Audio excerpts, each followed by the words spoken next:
Ya, oke. Jadi kami ini Ombak punya beberapa model kegiatan gitu. Nah, kalau menengok ke postingan Facebook kami, di ketik saja Ombak Omongan Bibli Kekinian. Di Facebook kami punya halaman. Di situ ada beberapa model kegiatan yang kami miliki. Silakan teman-teman yang belum follow atau like, silakan boleh cek di Facebook. Yang pertama itu kami namakan gelombang literasi biblika. Lalu ada diskusi tematik seperti ini yang coba kami undang beberapa ahli atau beberapa orang yang sudah melakukan penelitian. Lalu kami punya kajian film. Pernah juga kami undang orang untuk Ibu Lydia Kanowangko untuk mengkaji film. Lalu ada kegiatan-kegiatan lain yang diskusi tematik seperti ini. Juga ada bedah buku. Nah, bedanya bedah buku dengan gelombang literasi biblika yang saat ini kita laksanakan adalah gelombang literasi biblika itu kalau coba diumpamakan itu seperti book club gitu. Jadi teman-teman yang baik navigator ombak maupun teman-teman yang hadir sekarang ini boleh berbagi cerita mengenai tema yang kami pilih ini. Jadi untuk sekarang kami pilih ragam metode tafsir Alkitab. Jadi buku-buku yang pernah dibaca terkait tema ini, silakan teman-teman bisa cerita nanti. Gitu. Nanti akan didahului oleh para navigator ombak. Ya, ini medsos kami yang pertama. Lalu yang kedua, kami punya Instagram.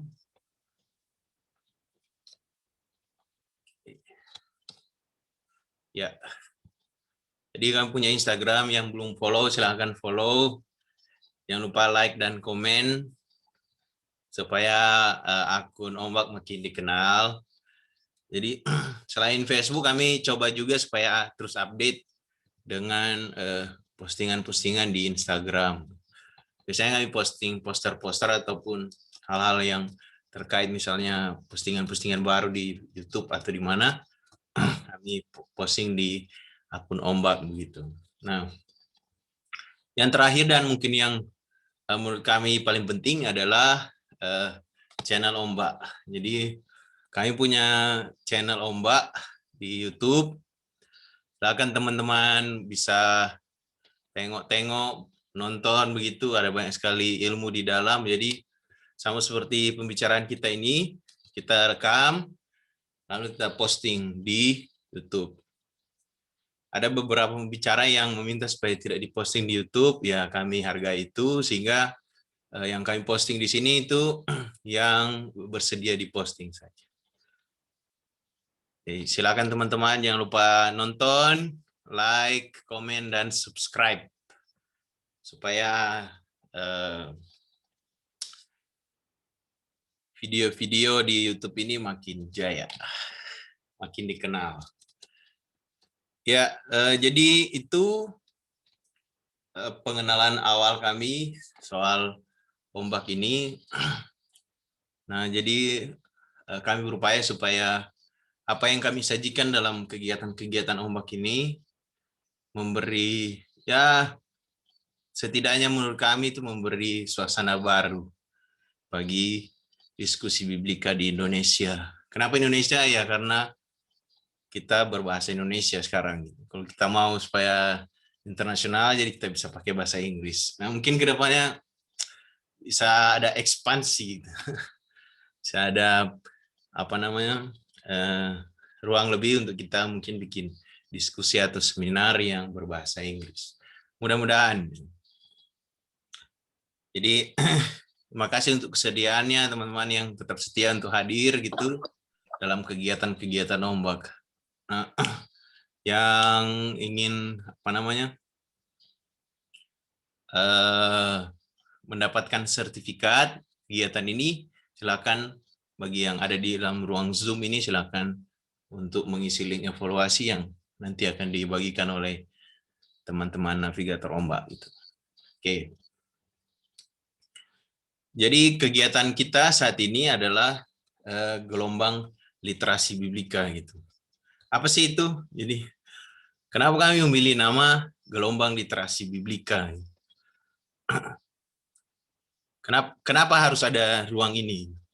Kenapa misalnya kita tidak, ya sudah kita konsisten aja dengan diskusi-diskusi yang ada sebelumnya gitu. Ya jawabannya yang paling sederhana adalah kami berupaya supaya selalu ada warna baru dalam diskusi ombak. Jangan begitu saja gitu. Lalu yang kedua, diskusi di Indonesia ini apa ya, masih belum banyak memberi ruang terhadap upaya supaya literasi terkait tema biblika itu jadi makin luas gitu. Sudah ada literasi biblika dalam arti buku-buku terkait biblika, lalu diskusi-diskusi buku biblika sudah ada, dan itu jelas ada di ruang kelas gitu. Tapi yang kami inginkan supaya diskusi seperti ini itu bukan hanya adalah ruang formal, tapi juga ada ruang yang orang bisa bebas bicara gitu, tanpa takut misalnya nilainya kurang atau apa, atau takut orang-orang tertentu tersinggung. Jadi bicara-bicara soal buku-buku biblika, kami rasa perlu ada ruang tertentu gitu, yang sifatnya lebih santai. Nah, tentu buku-buku yang dibicarakan di sini ada di Indonesia ada banyak gitu, tapi beberapa di antara kami coba untuk mengangkat diskusi-diskusi yang sifatnya agak internasional. Jadi buku-buku yang bukan cuma ada di Indonesia, tapi juga buku-buku yang ada di luar negeri. Begitu.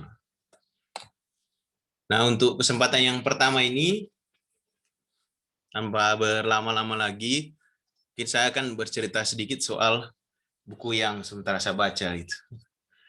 Ya, nanti silakan teman-teman kalau ada buku yang mau diceritakan. Ini bukan apa ya, maksudnya kami memberi ruang yang berbeda dengan yang dinamakan diskusi buku, karena kalau diskusi buku itu sifatnya serius, akademik, lalu apa istilahnya, fokus gitu loh. Jadi kita biasanya punya buku, lalu buku itu kita coba bahas, kita kaji bagaimana pemikiran buku itu. Tapi GLB ini, gelombang literasi biblika, itu sifatnya lebih santai. Jadi silakan teman-teman bercerita tentang buku yang dibaca. Nah, buku yang saya sementara baca ini, dan kalau mau dibilang saya kuasai juga tidak terlalu, karena saya sendiri baru mengetahui gitu kalau ada buku seperti itu semenjak tahun lalu sih. Tapi sebelum-sebelumnya saya belum mengerti bahwa ternyata ada buku-buku biblika yang di luar yang menarik sekali sebenarnya untuk kita bicarakan. Nah, buku yang saya baca sekarang ini judulnya Bible Through the Lens of Trauma. Jadi bagaimana membaca Alkitab dari sudut pandang trauma. Nah, istilah trauma sebenarnya, atau trauma, teologi trauma, lalu kajian biblika trauma, itu bukan hal yang baru di Indonesia. Saya mengamati di webinar-webinar gitu, sudah ada beberapa tokoh yang berupaya untuk merintis jalan itu. Jadi singkatnya, kajian Alkitab dari sudut pandang trauma itu mau melihat bahwa teks-teks yang ada di dalam Alkitab itu adalah produk trauma. Itu singkatnya. Jadi traumanya siapa ya? Minimal trauma si penulis itu. Atau lebih luas lagi, trauma kelompok yang di dalamnya ada si penulis itu. Atau karena di dalam Alkitab juga kan ada beberapa teks yang ditulis oleh beberapa orang. Jadi asal teks tapi yang sudah melalui beberapa proses editing sehingga sudah ditambah-tambahkan. Jadi satu teks, satu kitab gitu, tapi ditulis oleh banyak orang. Nah, itu para penulis buku ini, buku Bible Through the Lens of Trauma ini melihat bahwa ternyata Alkitab itu isinya banyak sekali mencerminkan trauma si penulis, lalu trauma kolektif istilahnya. Jadi ada yang disebut sebagai trauma individual dan ada yang disebut sebagai trauma kolektif. Bedanya apa ya? Kalau individual ya per orang, kalau kolektif itu komunitas gitu. Jadi individual itu si penulis, lalu komunal itu komunitasnya si penulis, atau lebih luas lagi misalnya yang kita ketahui bersama bangsa Israel. Bangsa Israel ini juga kan macam-macam, dia ada di periode-periode tertentu, ada bangsa Israel di era Daud, ada di era Saul, ada di era Salomo, lalu perpecahan, dan kemudian salah satu di satu masa dia berasimilasi dengan bangsa lain, kemudian dia kehilangan identitas, lalu dia berubah jadi komunitas Yahudi dan seterusnya. Jadi minimal mau dikatakan bahwa teks Alkitab itu adalah produk trauma individual dan trauma kolektif di masanya. Jadi tergantung kita bicara teks itu ada di ruang waktu yang mana gitu, sehingga kita bisa melihat dia ada hubungan dengan trauma di waktu tertentu. Nah, isi dari buku ini itu berbicara tentang beberapa kitab. Jadi sebenarnya buku ini sendiri bukan satu buku yang ditulis oleh satu orang. Jadi itu kumpulan tulisan yang berasal dari satu konferensi ya. Kita pernah bahas satu waktu di kesempatan yang lalu, kalau teman-teman pernah ikut, yang dibawakan oleh Saudara Ludwig di SBL, singkatan itu dari Society of Biblical Literature. Tahun 2014 ya, tahun 2014. Jadi tahun 2014 SBL ini kan komunitas para biblika ya, jadi para ahli biblika. Bukan ahli, atau orang yang meneliti tentang biblika gitu.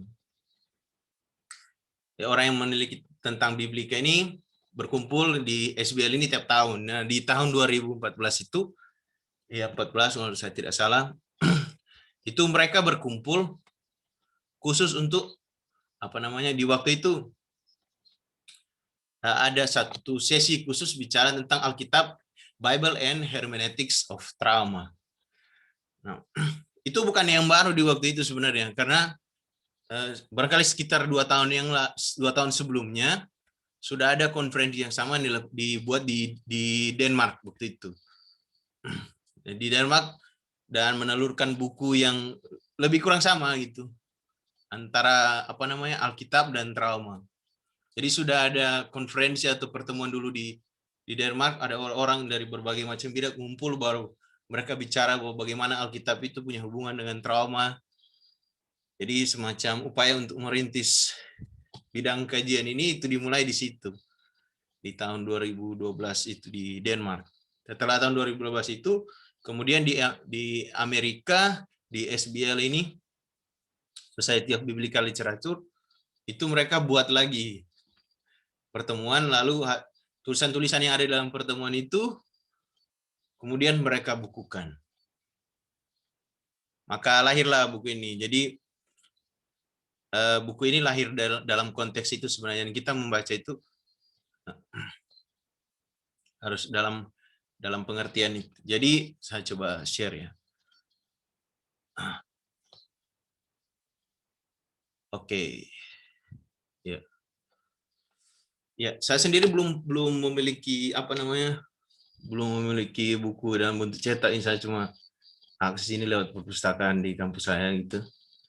Jadi ini cover bukunya, Bible Through the Lens of Trauma. Nah, jadi dia punya editor 2 orang gitu, Elizabeth Boase dan Christopher Freiset ini. Jadi buku ini terbagi atas beberapa bagian. Jadi kalau kita lihat daftar isinya itu ada individual dan kolektif, lalu insight into new old questions, itu lalu survival, recovery, and resilience. Nah, yang menarik dan bagi saya menurut saya adalah inti dari buku ini adalah bagaimana para peneliti biblika itu mengambil inspirasi atau ilmu-ilmu dari kajian trauma dan sastra. Jadi sebelum ini sudah ada orang-orang yang sebelum tahun 2010 itu misalnya beberapa tokoh yang terkenal, misalnya Shoshana Feldman, lalu Katie Caruth itu sudah meneliti bagaimana karya sastra itu sebenarnya adalah ekspresi atau pengungkapan dari peristiwa-peristiwa traumatik di masa lalu.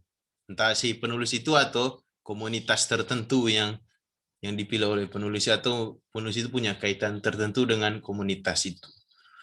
Nah, jadi mereka mengambil teori-teori dari kajian trauma, lalu menerapkan itu dalam konteks Alkitab. Menarik sekali saya kira, dan perspektif seperti ini sebenarnya bukan baru, karena Alkitab itu sendiri kan dia terus berkembang, atau kajian biblika itu terus berkembang karena dia bersifat seperti spons menurut saya. Seperti spons dalam arti dia menyerap dari mana-mana gitu. Dari mana-mana, jadi dari berbagai ilmu yang lain. Sehingga dia terus berkembang, orang terus men-challenge gitu. Ya, harapannya dengan ada tulisan seperti ini, jadi teks-teks yang katanya yang kelihatannya sulit gitu bisa dipahami, saya kira. Misalnya yang lumayan terkenal itu kitab Yeskiel, ada buku yang secara khusus menulis itu tentang trauma dalam kitab Yeskiel, dalam bahasa Inggris apa bahasa Jerman saya lupa, membahas itu. Nah, kelihatan bahwa rupanya memang bagaimana ilmu biblika itu bisa survive karena dia mampu untuk membuka diri terhadap perkembangan keilmuan lain. Cuma memang dalam buku ini kelihatan bahwa kemungkinan untuk berdiskusi tentang kajian trauma dan Alkitab itu masih terbuka lebar. Terbuka lebar dalam arti orang bisa, jadi para penulis di sini itu memasukkan pengalaman-pengalaman tertentu, pengalaman traumatik tertentu di masa kini gitu, sebagai partner untuk berdialog dengan pengalaman atau ekspresi trauma dalam teks itu. Itu menariknya menurut saya. Sehingga kita sekarang juga, walaupun jadi kita tidak perlu anti gitu dengan misalnya ada orang yang merasa ketika dia membaca Alkitab lalu dia teringat pengalaman traumatik dia tertentu ketika membaca Alkitab. Dia tidak perlu anti menurut saya. Kita bisa mengambil inspirasi dari situ sebenarnya. Jadi kalau ada orang yang misalnya di PA begitu tuh, terus cerita tentang pengalamannya, bisa membaca ini saya jadi teringat begitu. Ya justru itu sebenarnya. Jadi teks Alkitab itu dalam perspektif ini ya, itu bermaksud untuk jadi kenapa trauma itu harus dikeluarkan terutama dalam bentuk tulisan, karena ketika kita mengeluarkan pengalaman traumatik tertentu dalam bentuk tulisan gitu, walaupun tidak perlu juga dibuka secara publik, karena salah satu ciri dari pengalaman trauma itu kalau baca teori kajian trauma itu sifat ketidakmungkinan untuk diungkapkan gitu. Jadi paradoks juga. Kalau di satu sisi kita harus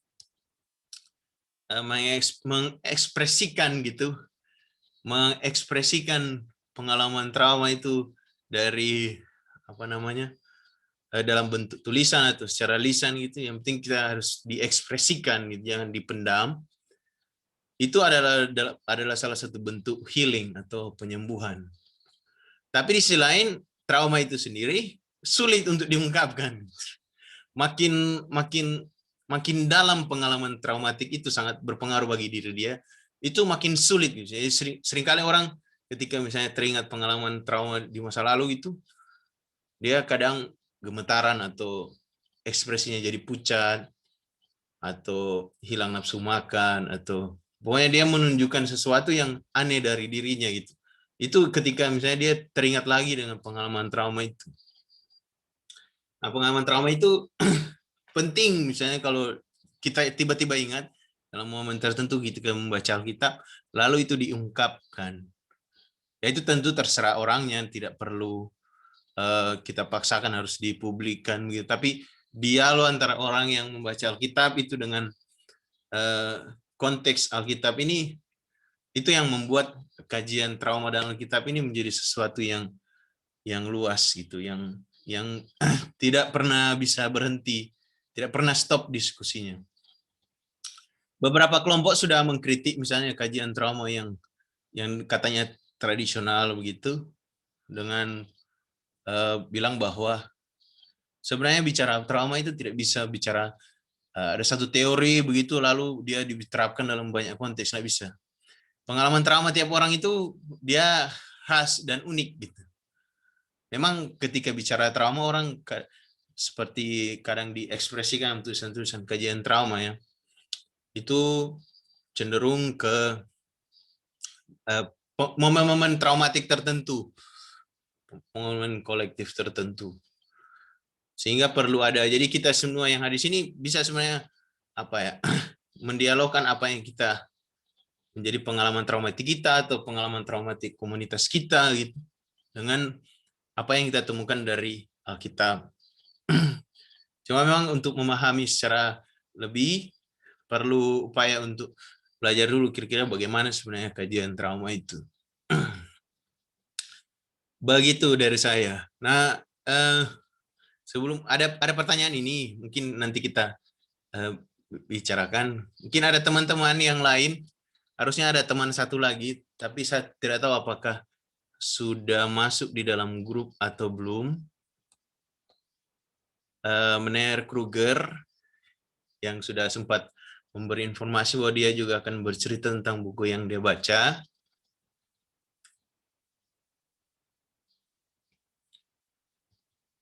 Silakan kalau Mener Kruger Tumiwa sudah ada dalam grup, dalam room ini, saya beri kesempatan. Atau teman-teman yang lain yang mungkin punya apa namanya, tidak perlu apa ya, tidak perlu spesifik bicara tentang trauma. Kami mengambil tema yang umum dalam arti seperti ini supaya teman-teman bisa bicara apapun terkait tema ini, bicara dalam arti buku-buku yang dibaca atau pernah dilihat, pernah sekilas baca atau pernah diskusi di mana begitu, silakan untuk berbagi saat ini. Saya berikan kesempatan.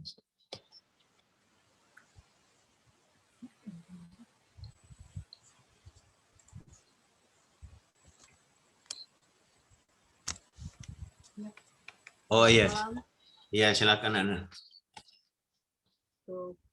Kalau dari saya sempat membaca buku dan saya keterangan sedikit ya, saya Hana Rory, salah satu navigator ombak. Nah, seperti dikatakan sebelumnya untuk membahas buku, jadi saya akan sharing sekedar buku yang saya baca.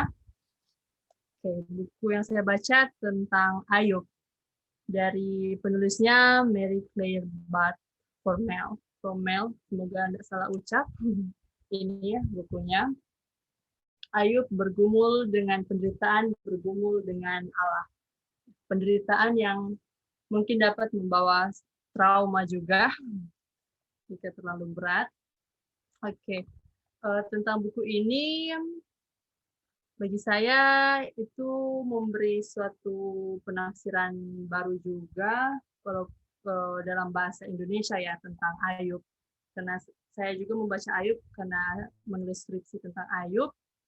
Nah, kesan awal ketika membaca bagian buku ini tentu disuguhkan dengan pengantar ya dari dosen IAIN, orang Islam, Mujibur Rahman. Dan pas setelah saya membaca itu dimulai dengan sebuah narasi bencana alam. Dan kemudian diinterpretasikan dengan tafsiran-tafsiran dari Al-Quran, dari agama Islam. Itu membuat saya, ternyata kitab Ayub ini di agama lain juga diinterpretasikan dengan begitu luas dan buat satu membuka cakrawala baru lah gitu. Membuat saya semakin tertarik untuk membaca buku ini.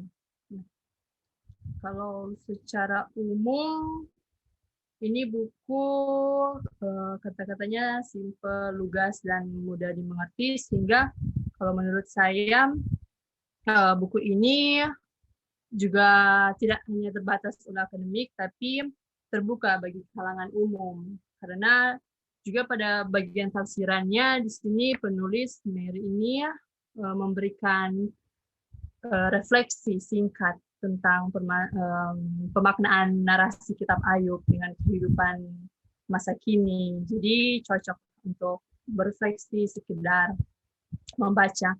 Kalau untuk akademik, menurut saya sudah bagus untuk beberapa hal seperti ada tafsiran feminis dari di dalam buku ini tentang istri Ayub yang tidak semata ditafsirkan buruk ya, tapi mungkin kurang ya DP sintaks leksikon mungkin begitu kalau dalam bidang akademik ya, yang kalau mau kaji tentang Ayub lebih dalam tafsirannya gitu. Kira-kira seperti itu sih. Tapi yang paling penting dari buku ini saya anjurkan untuk mari kita membaca dan semoga boleh didiskusikan bersama tentang Ayub. Karena tentang penderitaan, semua orang saya rasa pernah menderita. Keren, jadi baca. Membuka cakrawala berpikir. Oke, sekian dari saya tentang buku ini. Terima kasih. Mungkin ada kembali. Ya, terima kasih untuk Ana. Buku yang bagus sekali saya kira. Jadi kita terus membutuhkan buku-buku dalam bahasa Indonesia ya. Karena sebenarnya di bahasa Inggris juga banyak buku-buku biblika yang selalu ada, tapi kita masih menanti terus buku-buku dalam bahasa Indonesia. Ya, teman-teman yang lain mungkin ada buku yang mau diceritakan, yang mau dibagikan di saat ini. Silakan sebelum kita ada teman yang sudah bertanya begitu, nanti kita jawab pertanyaannya. Tapi silakan untuk sesi ini teman-teman bisa berbagi gitu. Soal mungkin buku yang pernah dibaca, entah dibaca dalam rangka tugas atau dibaca dalam rangka kesenangan pribadi atau mengisi waktu luang atau dalam kelompok-kelompok diskusi yang lain, ya silakan. Ya, mungkin Matius ya, atau gimana? Matius ada yang mau diceritakan, silakan. Ya mungkin jaringan.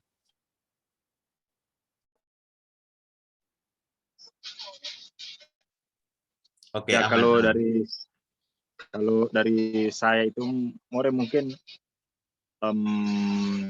teringat kalau dari abad pertama itu kan kekristenan waktu itu mengalami tekanan dan Alkitab itu bisa digunakan dalam arti untuk menyikapi tekanan-tekanan dari politik dari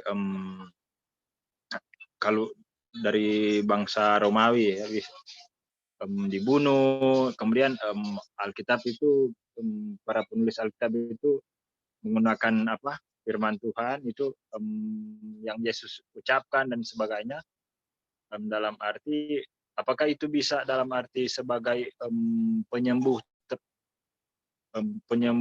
trauma di tengah penindasan itu ya,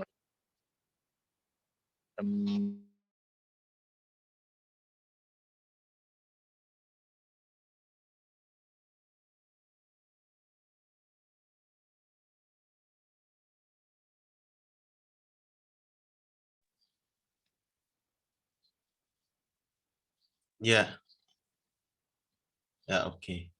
Mungkin Matius lagi bermasalah dengan signal internet.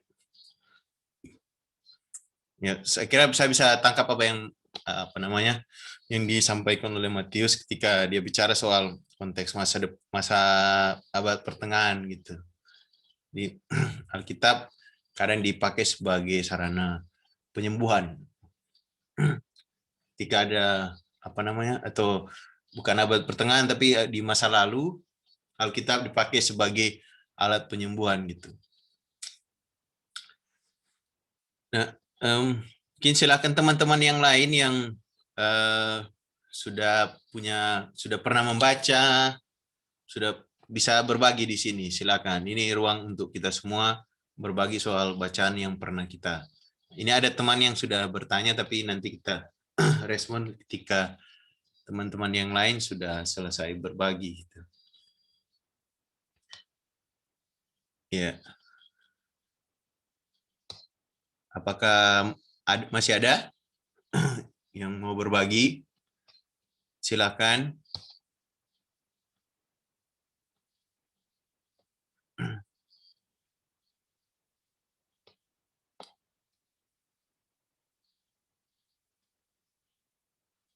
Ya, silakan mungkin Saudara LM, silakan Saudara LM mau berbagi buku yang dia baca, silakan.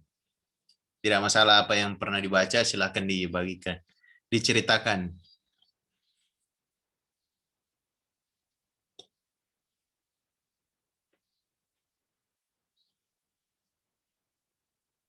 Halo? Ya, Kedengaran suara silakan. saya, Kak?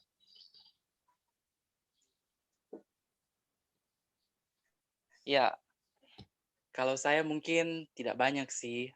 Mungkin di buku juga sudah pernah teman-teman baca, tapi saya sangat suka isinya. Judul bukunya itu Filosofi Teras, tulisan dari Om Henry Manampiring. Nah, yang saya mau berbagi dari buku tersebut, yang pertama, buku ini mau berbicara tentang salah satu aliran filsafat, yaitu filsafat stoasisme, yang dimulai dari Zeno, dan kemudian Epictetus, dan Marcus Aurelius. Nah, keuntungan dari membaca buku ini, kita bisa belajar filsafat dalam bahasa dan juga dalam kalimat-kalimat yang cukup mudah dimengerti. Misalnya, di dalam buku ini dijelaskan mengenai 3 pembagian dikotomi kendali. Ada yang pertama, hal-hal yang bisa kita kendalikan. Yang kedua, hal-hal yang sebagian bisa kita kendalikan. Dan yang ketiga adalah hal-hal yang tidak bisa kita kendalikan.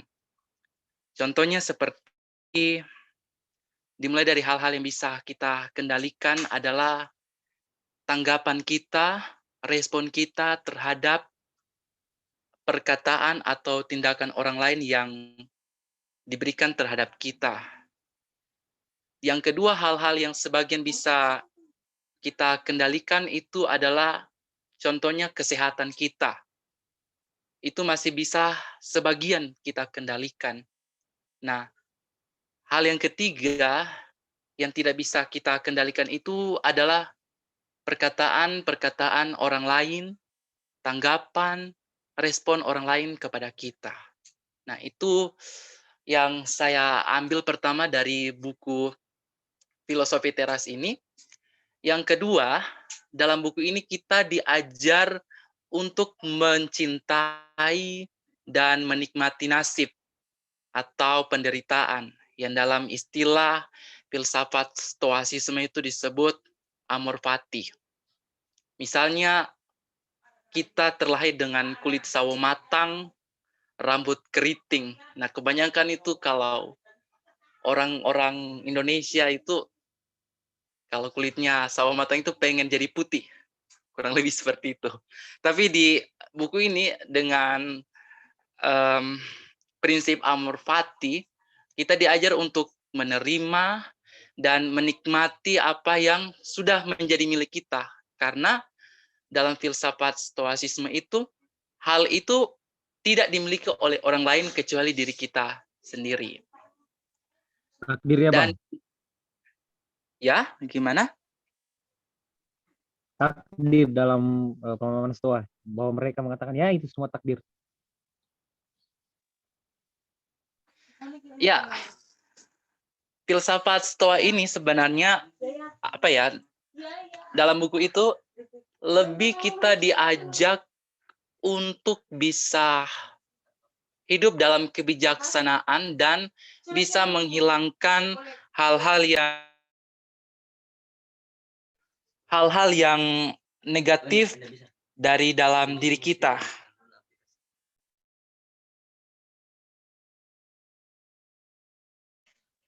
Nah, kemudian saya lanjut, yang ketiga yang menarik dari buku ini adalah ajaran mengenai apatheia atau ketenangan. Dan juga mengenai bagaimana kita diajar untuk berpikir dan hidup selaras dengan alam. Maksud berpikir atau hidup selaras dengan alam dalam buku Filosofi Teras ini adalah kita menjalani hidup ini dengan rasionalitas dan akal sehat. Misalnya, kita hendak pergi ke tempat kerja, lalu tiba-tiba turun hujan. Nah, ini sesuatu yang di luar kendali kita. Nah, di dalam filsafat stoasisme ini kita diajar untuk menikmati keadaan tersebut dengan cara bagaimana. Ya, mungkin selama kita menunggu hujan itu berhenti, yang mungkin kita bisa marah-marah karena kita akan terlambat ke tempat pekerjaan kita. Lewat filsafat stoasisme kita diajar untuk mengubah perspektif dan cara pandang kita terhadap keadaan atau sesuatu yang tidak bisa kita rubah. Mungkin selama turun hujan kita bisa menikmati waktu menunggu hujan dengan membaca buku atau membalas chat dari teman dan sebagainya.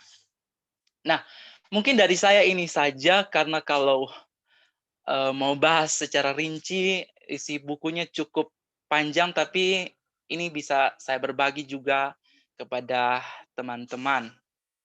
Terima kasih Kayan sudah memberikan kesempatan. Saya kembalikan kepada Moreyan. Ya, terima kasih Elem sudah bercerita baik sekali soal buku yang sangat bestseller di Indonesia, saya kira ya. Jadi sudah beberapa kali ulang dicetak, penerbitnya Gramedia gitu. Memang lihai sekali, orang menyebutnya Om Piring gitu. Pak Henry Manampiring berbicara, dan saya beberapa kali nonton video YouTube-nya, dia menjelaskan soal itu. Nah, yang menarik juga sebenarnya adalah ketika orang bicara soal filsafat Stoa itu sudah masuk pada ranah, kalau orang baca jurnal, saya sempat lihat jurnal gitu, itu sudah membicarakan gitu. Karena filsafat Stoa ini dia hidup hampir bersamaan dengan, atau populer hampir bersamaan dengan waktu di masa Perjanjian Baru. Itu menarik sebenarnya. Jadi ada yang pernah mencoba melihat bagaimana, jadi salah satu Injil yang sangat Helenistik ya, kalau orang pernah membaca soal Perjanjian Baru, yang sangat Helenistik, misalnya Injil Yohanes, itu sudah ada siapa gitu yang menulis tentang, sebenarnya penginjil Yohanes itu dalam beberapa hal dia mengambil filsafat Stoa dalam tulisannya. Dan di saat yang bersamaan penginjil Yohanes juga menolak gitu beberapa hal dari filsafat Stoa. Nah, ini menarik untuk karena ada hal-hal yang sebenarnya perlu dilihat secara kritis juga dari filsafat Stoa ini. Misalnya tadi yang sempat ditambahkan oleh teman tadi itu, Pak Yakobus bilang soal takdir itu. Jadi, filsafat Stoa itu memahami bahwa kita harus berserah pada takdir. Takdir itu alam gitu. Nah, orang kehendak alam. Jadi orang masih memperdebatkan apakah yang dimaksud oleh filsafat Stoa itu sebagai Tuhan atau sesuatu yang lain gitu. Dan rasa-rasanya itu topik yang hangat juga. Nah, kita bisa mendalami itu lebih dalam lagi. Bagi siapa yang ingin membaca, saya kira buku itu baik juga. Artinya untuk memang Pak Henry Manupir itu maksudnya menulis itu dalam rangka semacam panduan praktis, dan dia punya banyak contoh yang praktis dalam buku itu. Kalau orang mau baca, saya juga sempat lihat, menarik. Apalagi di waktu ini kan orang bicara soal apa namanya resiliensi mental. Penyakit mental itu kan makin ganas di waktu ini. Orang bicara mental health itu bukan lagi bicara soal orang galau, bukan lagi setataran itu, tapi sudah pada tataran klinis. Jadi kayak misalnya Pak Henry Manampiri itu kan dalam buku itu dia bilang bahwa dia apa sih namanya itu kayak depresi. Dia mengalami depresi dan dia dibantu oleh filsafat Stoa untuk menghandle depresi itu. Saya kira begitu ya. Silakan, di sini ada yang saya terima info, Mener Kruger Tumiwa ingin berbagi juga buku yang dia baca. Sambil teman-teman juga bisa coba-coba ingatnya, saya punya buku yang menarik yang mungkin bisa saya bagikan dalam forum ini. Atau teman-teman bisa bagikan dalam pikiran, oh mungkin ini saya rasa menarik dan seterusnya. Silakan Mener Kruger, waktu dan tempat kami persilakan.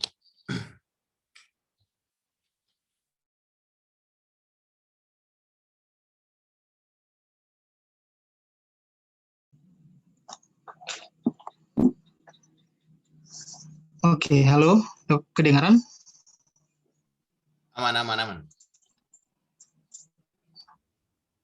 Oke, jadi selalu saya terkendala dengan signal. Bolehkah saya share screen? Ada beberapa tampilan. Karena buku yang saya baca bergambar.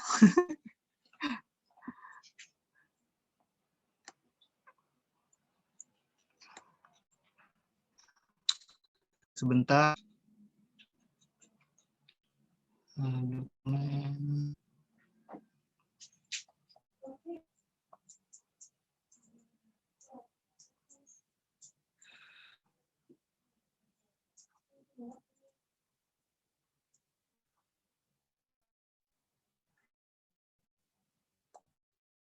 Ini buku yang saya baca.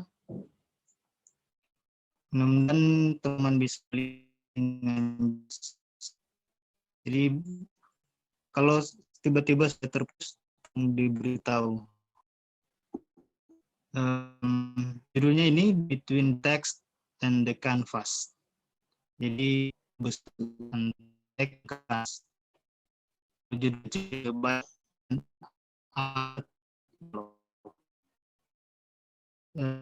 kalau kita gambar.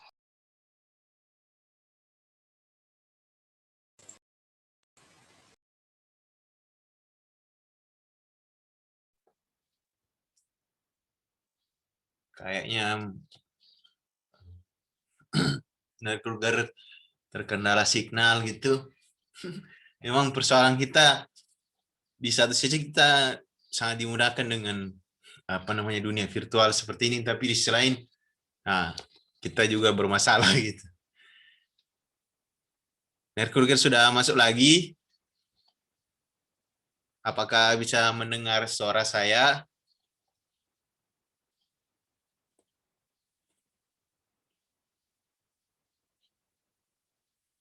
Jadi Mener Kruger tadi bercerita tentang, baru mulai bercerita tentang bukunya. Ya silakan. Halo? Ya silakan.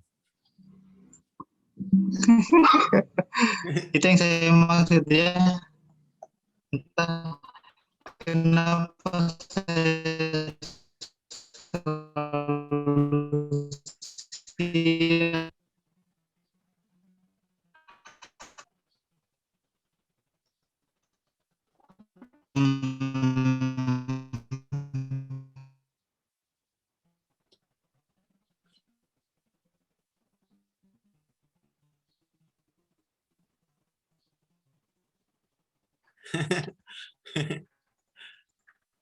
Ya, ya signalnya bermasalah.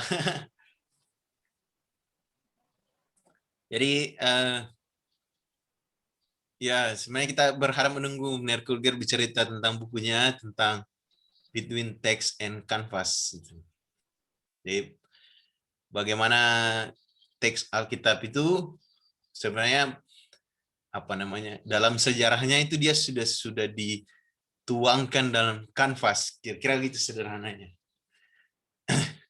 Jadi kita sudah banyak sekali melihat misalnya gambar tentang Tuhan Yesus atau sketsa-sketsa tentang kisah-kisah dalam Alkitab.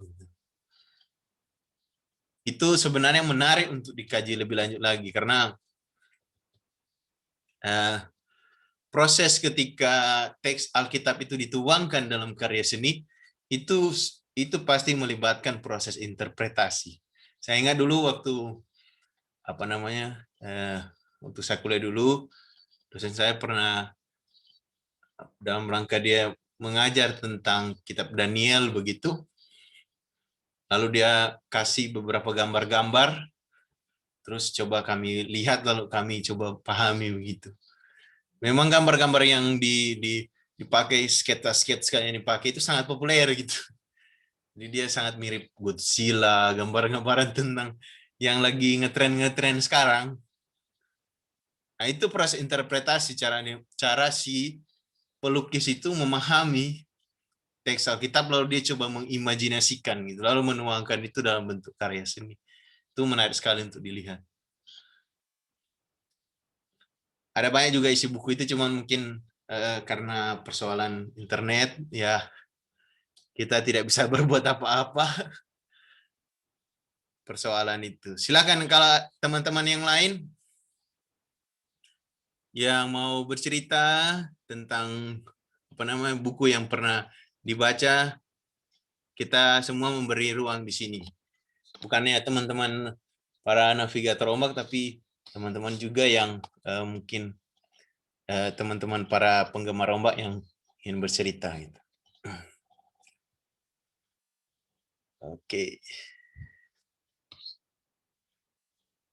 Ya, kita sambil menunggu teman yang hadir, teman yang hadir di dalam ruang ini ingin bercerita, mungkin saya coba merespon.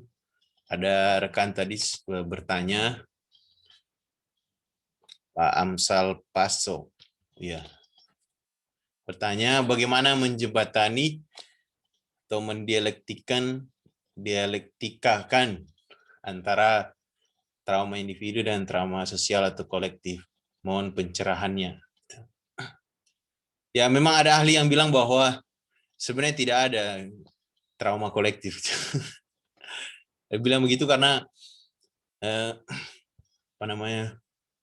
itu lebih kepada pengalaman yang dialami oleh beberapa orang, satu atau dua orang begitu, lalu digenerasikan gitu. Jadi kayak momen-momen tertentu dalam sejarah, lalu itu kemudian disebar gitu. Contoh ya, pengalaman kita mengalami bom gitu yang belum lama terjadi itu di salah satu gereja di Makassar gitu. Ya tentu saja itu menjadi semacam pengalaman traumatik bagi orang yang menyaksikan itu. Tapi di sisi lain kita yang melihat berita itu kita juga mengalami trauma sebenarnya. Sherin Jones misalnya dalam bukunya itu, judul bukunya Trauma in Grace itu, dia bercerita panjang lebar soal bagaimana pengalaman dia tidak menyaksikan langsung momen yang bersejarah yang horor itu, tapi semua orang yang menonton televisi itu merasa terhentak gitu. Peristiwa WTC 11 September itu di Amerika Serikat itu hantaman besar bagi orang-orang Amerika. Mereka tidak hadir di situ. Di waktu itu tidak hadir, tapi merasakan gitu. Jadi sebenarnya itu satu momen, tapi momen itu membuat beberapa orang begitu dalam satu komunitas merasa itu sebagai sesuatu yang menghentak dirinya, membuat dirinya tidak bisa berkata-kata. Banyak sekali orang yang shock waktu itu. Sama seperti mungkin yang kita alami ketika kita menyaksikan misalnya peristiwa bom yang belum lama terjadi ini. Jadi logisnya saya kira seperti itu. Jadi ada satu momen-momen tertentu yang menghentak begitu, bukan hanya orang yang ada di depan yang menyaksikan itu, tapi orang-orang yang lain gitu yang melihat itu merasa aduh, kayak apa ya? Jadi satu momen yang besar gitu. Saya beberapa kali baca-baca buku tentang trauma. Ketika orang-orang bersaksi, khususnya misalnya pengalamannya mengalami Holocaust, itu orang-orang Yahudi di Jerman, itu ngeri betul. Saya juga saat saya membaca itu saya sendiri takut gitu. Dan orang-orang yang yang melihat itu, misalnya si Shoshana Feldman gitu, dan dicerita pengalaman dia di mana waktu itu. Ini di bukunya Trauma itu. Dia cerita bagaimana dia membuat pendidikan berbasis trauma itu, dan ketika dalam kelas dia coba bikin semacam kurikulum, lalu dalam kurikulum itu mahasiswa itu melihat apa yang dia sebut sebagai testimoni atau semacam kesaksian. Testimoni dalam bahasa Inggris ada dua sebenarnya, ada testimoni dengan witness gitu. Cuman dia pakai istilah testimoni dari orang-orang yang mengalami pengalaman Holocaust ini. Jadi mulai dari karya sastra, lalu jadi novel-novel yang menggambarkan peristiwa di waktu itu, misalnya siapa itu, Elie Wiesel yang menulis buku novel, dia menceritakan pengalaman dia ada dalam camp itu, kemah konsentrasi namanya istilah itu. Di dalam kemah konsentrasi itu orang Yahudi dikumpul situ lalu dibunuh gitu. Nah, Elie Wiesel menulis novel judulnya Nicht, bahasa Jerman yang artinya night. Di waktu itu dia merasa hidup malam, tidak ada cahaya lagi karena mereka di dalam situ kan antri untuk masuk dalam ruang gas, lalu disemprot itu gas beracun. Nah, jadi baca novel itu, lalu yang kedua baca puisi-puisi, sampai pada ujungnya menonton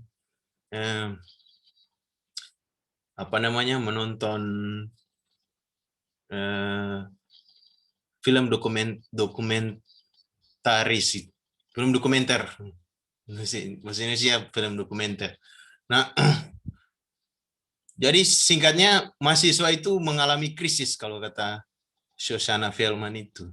Ketika mereka kayak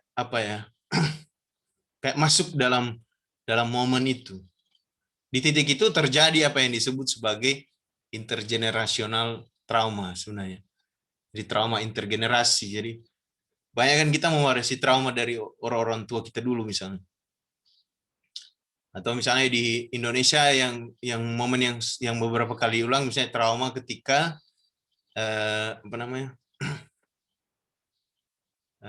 penjajahan di Belanda gitu.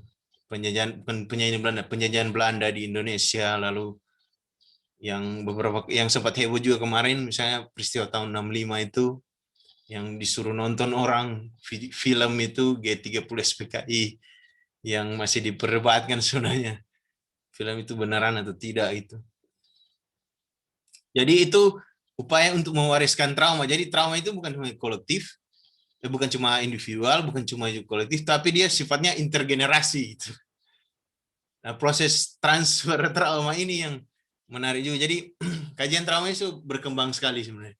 Ya, orang-orang Biblika coba menyerap inspirasi dari kajian-kajian seperti itu. Mungkin saya terlalu luas menjawab tadi, tapi saya kira mudah-mudahan bisa dimengerti ya. Ya, apakah teks Kejadian 22? narasi Abraham mengorbankan Ishak gitu merupakan trauma atau hanya sekedar ujian yang dihadapi. Ini soal interpretasi ya. Kalau pertanyaannya trauma ya, trauma bagi siapa itu soalnya kan? Ya kita harus jelas dulu sebenarnya. Apa sih trauma itu? Kalau misalnya momen waktu itu Abraham mengorbankan Ishak, apakah memang itu terjadi atau tidak sampai terjadi kan? Jadi saya kira perlu clear dulu apa yang dimaksud dengan trauma. Mungkin kalau memang mungkin ceritanya Abraham jadi mengorbankan Ishak, itu jadi kisah trauma memang. Barangkali itu trauma penulis, tapi rasa-rasanya kalau karena dia tidak jadi gitu, jadi semacam plot cerita yang lain, ingin memberi efek. Nah ini juga perkembangan dunia publik, orang melihat bagaimana efek psikologis dari teks itu. Kajian trauma itu bagian dari itu ya, bagian dari apa istilahnya itu, psychological interpretation, jadi penafsiran psikologis. Itu juga hal yang lain, ada bukunya yang lain lagi, nanti kalau ada kesempatan kita bisa diskusi itu. Tapi saya kira apa ya, tidak sampai itu ya. Mau bilang ujian yang dihadapi ya soal bagaimana kita memahami teks itu. Tapi yang pasti setiap teks itu punya maksud psikologis tertentu yang ingin membuat itu, kalau istilah apa sastra ada semacam efek retorik gitu yang ingin membuat pembaca merasakan sesuatu. Nah, kisah-kisah traumatik dalam Alkitab yang belum lama kita alami ini kan misalnya peristiwa Tuhan kita Yesus Kristus itu disalib, itu pengalaman traumatis yang luar biasa itu. Bagi ibu dari Tuhan Yesus waktu itu, Maria, lalu bagi murid-murid, bagi orang-orang yang percaya dengan apa yang disampaikan oleh Tuhan Yesus di waktu itu pengalaman traumatis yang berat sekali. Jadi kita melihat misalnya murid-murid itu bergumul berat ketika misalnya pasca peristiwa Jumat Agung itu, karena mereka syok betul. Dan Alkitab mungkin tidak terlalu mengekspresikannya ya, karena memang pengalaman trauma itu kan agak berat diekspresikan gitu. Itu saya bilang tadi paradoksnya pengalaman trauma di situ. Kita harus mengekspresikannya, memberi makna terhadap momen itu, tapi di sisi lain itu sangat sulit. Jadi apa namanya? Dari peristiwa Jumat Agung sampai kebangkitan itu, kematian sampai kebangkitan itu pergumulan berat itu sebenarnya. Dan momen kebangkitan itu tidak semudah itu bisa. Apa namanya? Kalau kita lihat kan ada semacam proses-proses, misalnya kalau si apa namanya? Sherin Jones itu tadi yang bukunya ini Trauma and Grace itu, di situ dia ambil kisah Emmaus ketika beberapa orang murid berjumpa dengan Tuhan Yesus, tapi dia tidak melihat, tidak mengerti gitu, karena memang orang pasca mengalami pengalaman traumatik itu dia butuh waktu untuk memproses momen itu, tidak sederhana. Jadi banyak lagi kisah-kisah yang traumatis gitu. Ya salah satu contoh yang dibahas oleh buku yang saya ceritakan tadi itu misalnya di Perjanjian Lama di ratapan, itu sudah jelas sekali itu. Itu ekspresi trauma, gimana hancur leburnya apa yang dipercaya selama ini. Jadi itu ya, itu banyak hal yang bisa dibicarakan. Ada lagi satu pertanyaan, bagaimana menurut kakak, apakah Allah juga pernah trauma terhadap ciptaannya gitu?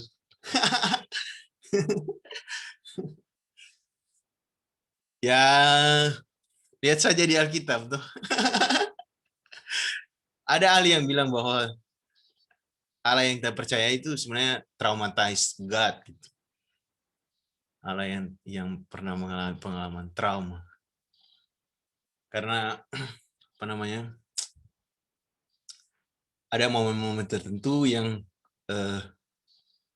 itu istilahnya kalau di dalam Alkitab itu antropomorfisasi kalau nggak salah ya. Saya lupa bahasa Indonesia, anthropomorphization kalau nggak salah itu bahasa Inggrisnya. Jadi salah satu kecenderungan Alkitab kan membuat Allah itu seperti manusia gitu. Jadi antropos gitu, gambaran manusia, dan di momen-momen tertentu Allah itu mengekspresikan kekecewaan, kesedihan gitu. Itu kan ada dalam kitab itu. Nah, soal apakah ya apakah memang Allah bisa trauma, ya lihat saja di Alkitab. Banyak contohnya dia mengekspresikan hal-hal yang kita berjumpa dengan melihat kenyataan dunia gitu. Begitu. Allah mengalami trauma.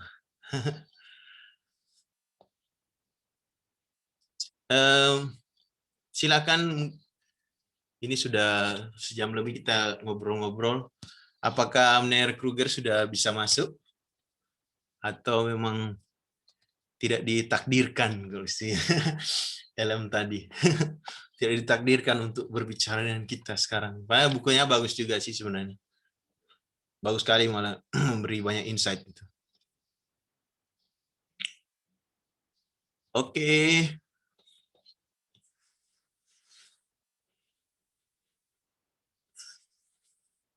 Kalau apakah masih ada yang mau berbagi soal buku yang dibaca? Silakan teman-teman. Kita santai aja, maksudnya tidak perlu terlalu serius gitu. Ke depannya nanti nanti kita akan bikin lagi diskusi buku yang jadi satu buku khusus kita bicarakan, lalu memang kita bedah betul-betul buku itu. Gimana? Apakah masih ada yang mau merespon bacaan-bacaan tadi? Bisa yang dibaca ya, buku-buku yang saya ceritakan, Hana ceritakan, Helen ceritakan, terus Mr. Kruger tadi ceritakan yang walaupun tidak sampai selesai, atau ada teman-teman lain yang ingin berbagi soal buku yang pernah dibaca, silakan.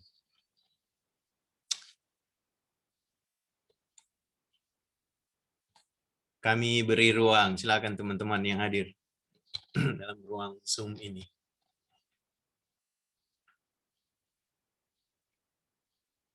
Oh iya, ini Hana baru kirim di dalam chat, silakan yang hadir dalam ruang Zoom ini untuk mengisi link evaluasi.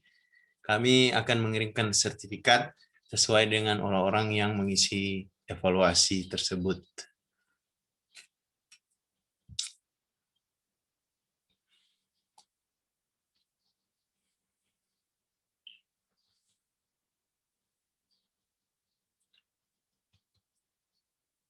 Oke. Apakah sudah tidak ada? Tidak ada yang mau berkomentar, berpendapat, bercerita tentang buku yang kami ceritakan, atau mau menceritakan buku yang lain lagi, atau ingin merespon apapun? Sedikit. Oh iya, silakan.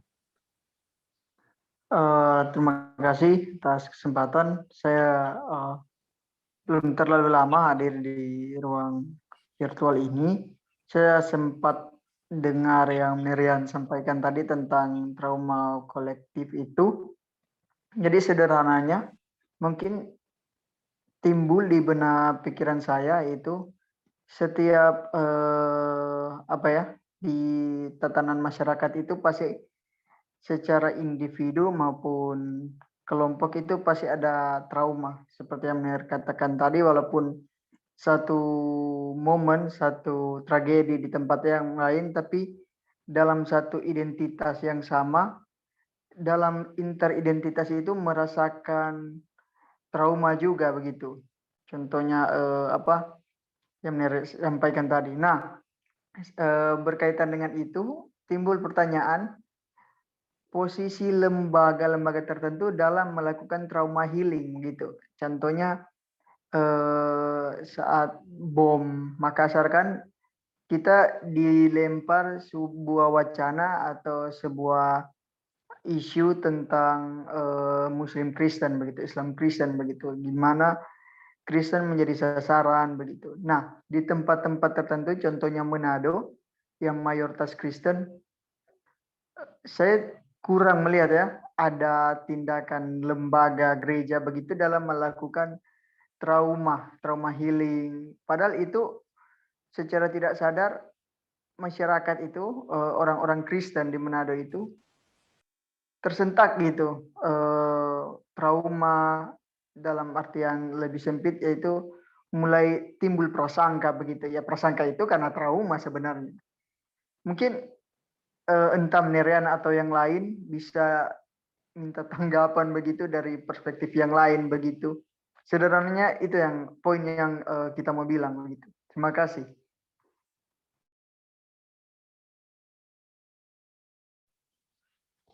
Oke, terima kasih Gary.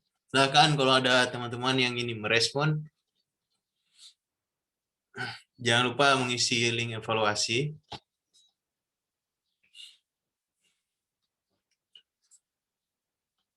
Ya, kalau belum ada mungkin setelah saya nanti ya. Jadi kalau trauma kolektif itu kan butuh pemaknaan baru. Jadi kalau ambil kasus dari, ini kan sebenarnya ilmunya dari pertama-tama, walaupun sudah banyak dikritik ya, dari kajian psikoanalisis. Jadi bagaimana masyarakat itu, inspirasi dari psikoanalis, coba merewind atau mengulang lagi momen yang membuat mereka terhentak begitu. Lalu di saat yang bersamaan ketika momen itu coba diingat kembali, itu kemudian diberi pemaknaan baru gitu. Jadi bukan tidak mungkin misalnya pengalaman traumatik yang menghentak kita gitu, kemudian diberi pemaknaan baru, itu tidak bisa dilaksanakan itu, dan itu sudah pernah dilaksanakan sebelumnya. Misalnya yang kita lakukan sebenarnya secara kolektif di bangsa Indonesia melalui hari-hari kemerdekaan itu pemaknaan ulang dari pengalaman-pengalaman traumatis di masa lalu oleh mungkin orang-orang tua kita atau kelompok-kelompok tertentu yang waktu itu menderita gitu. Lalu bukannya kita tenggelam dalam kesedihan, dalam kemelaratan atau dalam perasaan yang negatif gitu, tapi kita mentransformasi momen itu atau pemaknaan terhadap momen itu menjadi sesuatu yang lain gitu, yang harapannya positif. Misalnya jadi semangat untuk membangun Indonesia atau melawan penjajahan atau ya mencerdaskan kehidupan bangsa misalnya. Jadi harus ada upaya pemaknaan ulang sebenarnya. Ketika ada pengalaman traumatis itu jangan didiamkan. Misalnya kita semua kan diamkan itu cenderung kita. Jadi kita tidak pernah bisa melacak sebenarnya misalnya peristiwa momen yang baru saja terjadi dalam kehidupan beragama di Indonesia belum lama ini di Makassar itu. Kita diamkan, kita tidak melihat gitu. Sebenarnya bangsa Indonesia memaknai itu sebagai apa sebenarnya. Jadi perlu ada pemaknaan ulang.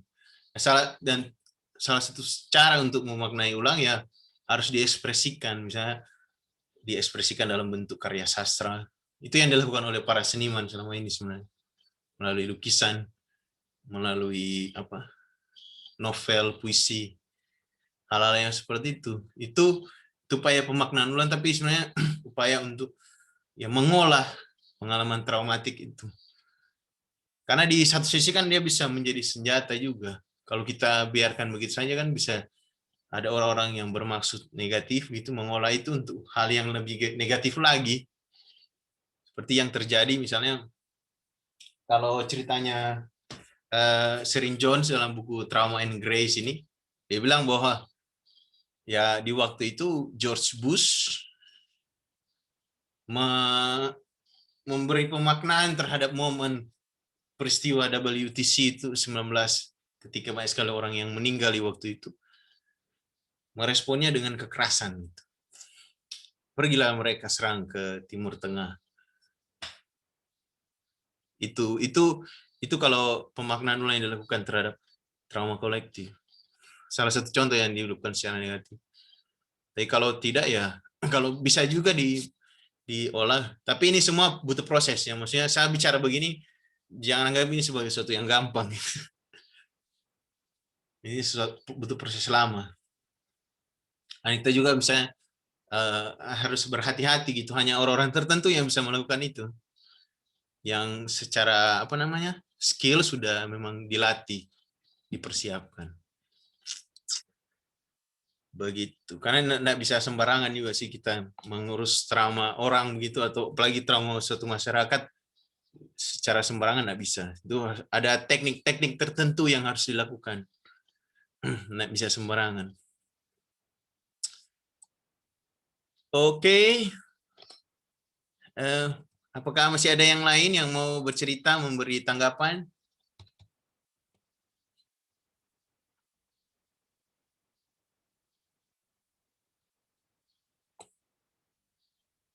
Iya, mungkin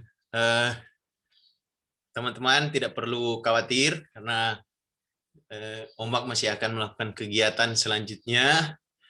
Untuk sementara kami merencanakan tanggal 23 saya kalau tidak salah. Nanti kami beri informasi lagi. Akan ada seminar, webinar yang mengundang salah satu pembicara untuk bicara dalam jadi itu sesi diskusi tematik. Jadi ada satu tema khusus, lalu ada pembicara yang kami undang untuk bicara tentang itu, penelitian beliau dalam kaitannya dengan ilmu biblika. Ya, terima kasih teman-teman. Kalau sudah tidak ada yang mau disampaikan atau ada yang mau dikomentar, silakan. Ya, terima kasih Pak. Ya. Ini saya sebetulnya sangat tertarik dengan Ombak ini, melihatnya tadi bagaimana itu dalam rangka menafsir Alkitab sesuai dengan konteks Indonesia atau ketimuran kita. Dan itu juga saya lihat tadi dalam percakapan-percakapan ini. Tapi bagaimanapun teks harus betul-betul dipahami, lalu konteks kita kekinian ini juga harus matang dipahami, lalu dari teks ke konteks yang sekarang ini apa yang harus sebetulnya mau kita tawarkan begitu. Saya sebetulnya itu lebih tertarik melihat Ombak ini arahnya ke depan kira-kira seperti itu maksud saya Pak. Atau arahnya bagaimana Pak?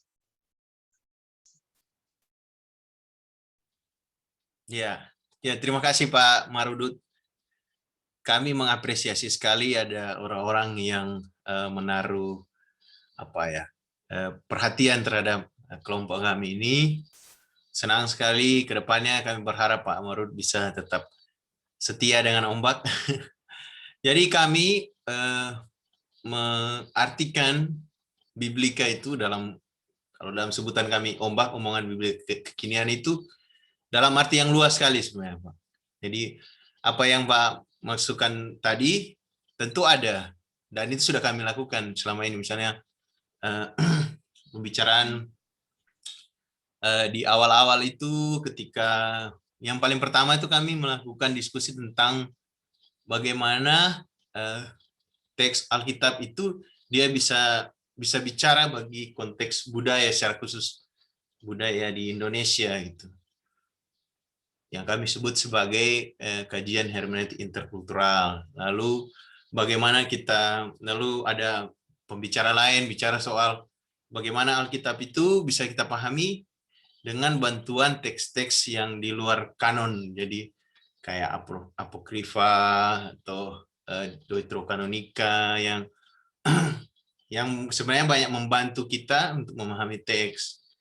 Lalu kami sempat juga bicara sebelumnya tentang penerjemahan Alkitab, bagaimana Alkitab itu diterjemahkan gitu. Nah, lalu kita bicara soal buku-buku yang sempat kami bagikan tadi. Jadi sebenarnya ilmu biblika itu kan berkembang terus. Artinya orang mengkaji Alkitab ini sudah dari berbagai macam sudut, dari Alkitab ke konteks sekarang, atau dari konteks sekarang ke Alkitab gitu, atau dari Alkitab ke Alkitab. Jadi ada yang disebut sebagai apa sih istilahnya, intertekstual gitu. Jadi misalnya kita mau memahami, jadi orang mau memahami misalnya Rasul Paulus itu tidak serta-merta hanya berfokus pada teks surat saja, bisa juga dipahami dari Perjanjian Lama misalnya. Karena Paulus kan sering merujuk ke Perjanjian Lama misalnya begitu. Yaitu yang disebut sebagai intertekstual. Jadi luas sekali kami memahami, dan kami memberi ruang seluas mungkin. Tujuannya apa? Ya, pertama karena memang kajian biblika itu sudah ada dan sudah jalan, dan itu pelajaran wajib di mata kuliah biblika kan, di sekolah-sekolah teologi khususnya. Dan saya kira di universitas-universitas umum ada juga materi-materi tentang Alkitab gitu. Jadi sebenarnya sudah ada. Kami hanya ingin memberi apa ya? Ya, kami menempatkan diri sebagai pelengkap lah bagi diskusi-diskusi biblika yang sudah ada selama ini gitu, kira-kira. Begitu Pak, kalau ditanya arah ke depannya. Ya, ini ke depannya nanti kalau jadi mungkin kami masih konfirmasi, mungkin akan bicara soal Injil Markus ke depannya ini. 2 minggu depan. Jadi bagaimana Injil Markus itu ada tema-tema khusus tertarik, yang menarik sekali, tema yang belum pernah dilihat selama ini. Nah, dan itu bisa bicara dalam konteks Indonesia misalnya. Jadi sifatnya dari teks ke konteks, kira-kira begitu. Jadi luas kami cara memahami ini Pak. Dari kajiannya masih, dan kedepannya mungkin harapannya kayak kemarin juga ada kami bahas film. Nah, film juga ini luas sekali sebenarnya dibicarakan, karena banyak sekali film-film kan, apalagi kalau kemarin itu baru pasca itu banyak sekali, kalau orang buka YouTube banyak sekali film tentang Tuhan Yesus, itu sudah barangkali sudah ada ribuan versi. Dan itu ya versi beda-beda. Kalau kita kaji menarik juga kan sebenarnya. Untuk mau bilang bahwa sebenarnya ilmu biblika itu berkembang. Begitu Pak, saya kira untuk kalau pertanyaannya soal arah ke depannya, kami ingin membuka ruang seluas mungkin oleh kajian tentang Alkitab. Tapi terima kasih untuk perhatiannya Pak. Ya, terima kasih Pak. Ya, Tuhan berkati. Amin Pak ya. Berarti ini setiap hari Jumat lah ya. Hari Jumat. Ya, 2 minggu sekali kami upayakan Pak. Sekali 2 minggu ya. Iya, ya. Menarik. Nih, saya memang lagi mengembangkan pendekatan scientific criticism gitu kan. Iya. Karena saya juga bidang biblika, kan saya senang terlibat dalam grup ini. Jadi kan setelah historis kritis, ada lagi pengembangannya ini socio-scientific criticism itu gitu kan. Yeah. Dalam rangka ya sebetulnya ya memperlengkapi, tidak mungkin ada teks tanpa konteks, tidak mungkin ada teks tanpa situasi kehidupan masyarakat yang mempengaruhi teks gitu kan. Tak mungkin seorang penulis Alkitab hadir di ruang kosong kan gitu itu kan. Pastilah ada suatu situasi kondisi yang mempengaruhi penulis-penulis Alkitab sehingga dia menulis, karena bagi kita kan Alkitab itu ya orang ditulis oleh orang-orang yang diilhami, yang sesuai dengan zamannya kan begitu Pak kan. Iya. Nah, jadi itu harapan kita. Ya bagus itu, artinya ini ombak ini akan terus mengembangkan pengembangan dari biblika. Saya juga mau terlibat di dalamnya, begitu maksudnya Pak. Ini. Iya. Oke. Terima kasih banyak. Iya, kalau diizinkan nanti satu saat saya juga mau presentasi setelah historis kritis, ada pendekatan socio-scientific criticism begitu. Jadi saya sedang mendalami metode itu begitu Pak. Ya, kalau diizinkan satu saat gitu. Karena senang juga gitu kan ketika kita presentasi, ya sudah sangat banyak juga itu menolong mengembangkan ilmu biblika yang sudah kita tahu kan begitu Pak kan. Ya, oke. Ya, menarik sekali itu. Nanti Pak tolong taruh email Pak di chat, nanti kami email Pak Marudut untuk bicarakan soal. Ya udah, saya sudah mendaftar tadi, sudah tuh. Ya, oke. Terima kasih. Siap. Oke, Pak. Terima kasih Pak Marudut. Ya, Pak Dede, barangkali bulan lalu kami sempat bahas juga film Risen, Pak. Bisa lihat di di akun YouTube kami. Kalau Pak Dede pernah nonton film itu, bisa juga komentar soal isi. Teman saya itu bicara soal film itu dari perspektif sosiologi. Jadi dia khusus melihat bagaimana tokoh Claudius waktu itu dia mengalami pergulatan iman, tapi dia melihat apa hubungannya Claudius itu dari perspektif dialektika. Nah, itu menarik juga. Silakan Pak Dede, kami sudah sempat membahas. Mungkin ke depannya kalau mungkin Pak Dede juga bisa berkontribusi untuk Ombak, kami senang sekali. Bisa bahas film, bisa bahas karya-karya sastra atau karya seni lainnya, kami akan senang sekali. Film-film juga banyak kita bisa bicarakan gitu. Iya, terima kasih untuk Pak Marudut dan Pak Dede. Kami sangat mengapresiasi, dan juga teman-teman semua yang sudah meluangkan waktu dalam diskusi kita di saat ini. Nah, sekali lagi kami ucapkan